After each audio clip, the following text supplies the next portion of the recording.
오스트리아는 터키도 물리쳤고 패스트도 극복했습니다. 팬데믹도 넘겼어요. 큰 위기를 넘기니까 이제 도시가 순식간에 부흥하고 발전합니다. 비엔나 중심부에 큰 건물들이 수없이 들어섭니다.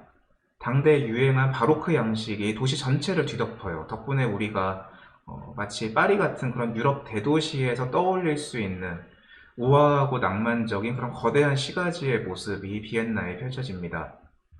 이 시기 오스트리아의 군주가 그 유명한 마리아 테레지아입니다. 오늘날에도 오스트리아의 역사 속 군주 중에서 단연 최고의 인물로 존경받는 그 권력자였죠. 마리아 테레지아는 황실의 권력을 과시하고자 비엔나 외곽에도 거대한 별궁, 쇤부른 궁전을 짓습니다. 그 전까지는 작은 별장 같은 그런 작은 궁전이 있던 곳이에요. 그것을 1743년에 사진에 보시는 이런 거대한 궁전으로 바꿔놓습니다. 마치 파리의 베르사유 궁전을 보는 것처럼 궁전 내부도 정말 압도적으로 화려할 뿐 아니라 이 화려한 방이 정말 끝도 없이 이어져요.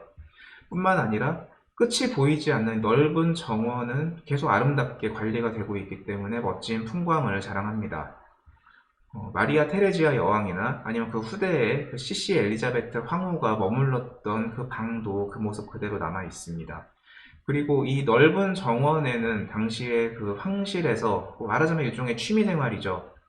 여러 동물들을 정원에다가 이렇게 모아놓고 그것을 구경하는 그런 목적으로 동물들을 이렇게 가둬놓고 모아놓은 그런 공간이 있었는데 이것이 이제 세계 최초의 동물원 중에 하나로 꼽을 수 있는 쇤부른 동물원입니다. 오늘날까지도 그 동물원은 그대로 남아있어요. 물론 요즘에는 워낙에 거대하고 화려한 그런 동물원이 많이 있기 때문에 요즘의 시선에서 본다면 좀 작고 초라해 보일 수는 있겠지만 이게 거의 한 300년 전에, 한 250년 전에 만들었다는 걸 생각하면은 참 그 시절에도 굉장히 여러 가지 다양한 호사스러운 취미 생활을 즐기면서 화려하게 살았구나라고 하는 것을 실감할 수 있을 것 같아요.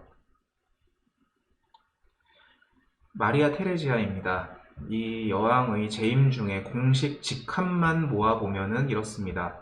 신성 로마 제국 황후, 독일 왕비, 이탈리아 왕비, 오스트리아 여대공, 보헤미아 여왕, 헝가리 여왕, 크로아티아 여왕, 플랑드르 여백자, 플랑드르는 오늘날 네덜란드 지역이에요. 그리고 밀라노 여대공, 토스카니 대공비, 토스카니는 오늘날 이탈리아 피렌체 부근입니다.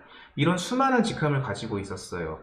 합스부르크의 힘이 그 정도로 대단하고 영지가 넓었던 거죠.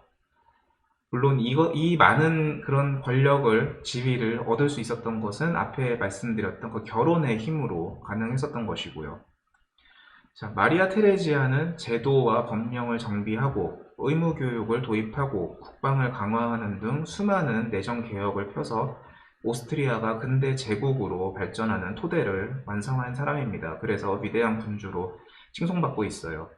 자, 그런데 이렇게 위대한 군주도 여성이라는 이유로 트집을 잡혀서 왕위에 오를 때 주변 국가가 다 반대해요.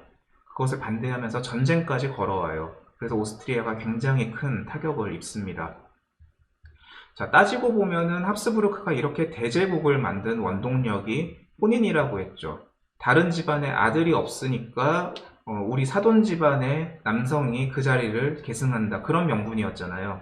자, 그랬는데 이제 합스부르크가 그 신세가 된 거예요. 아들이 없어서 후사가 끊어진 거예요. 그래서 큰 딸인 마리아 테레지아한테 그 자리를 물려주겠다고 하니까 당연히 주변에 있는 나라들이 그것을 반대하면서 딴지를 걸면서 쳐들어오게 되는 거죠. 아들이 없어서 합스부르크가 이 대제국을 날릴 뻔했고 이 여왕 자리를 지키기 위한 대가로 영토도 상실하는 등 막대한 출혈을 하게 됩니다.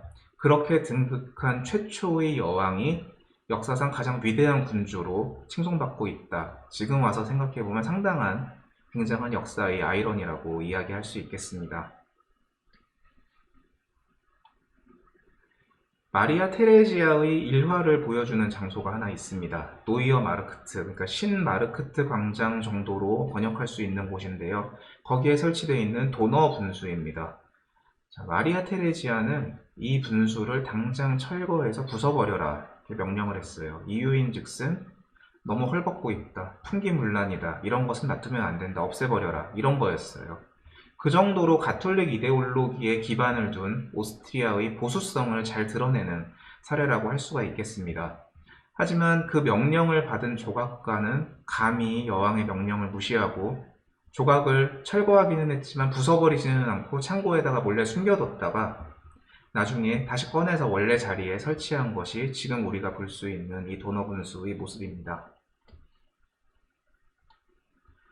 도너분수 바로 옆에 카푸치노 수도원에 합스부르크 왕실 무덤인 카이저 그루프트가 있습니다.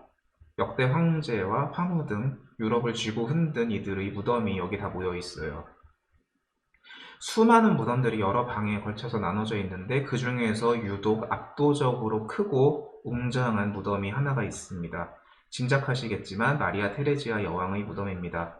사진으로 보시는 거고요. 자, 이것만 보더라도 역대 군주 중에서 마리아 테레지아 존재감이 정말 가장 강했다, 원톱이었다, 그것을 알 수 있는 것 같습니다.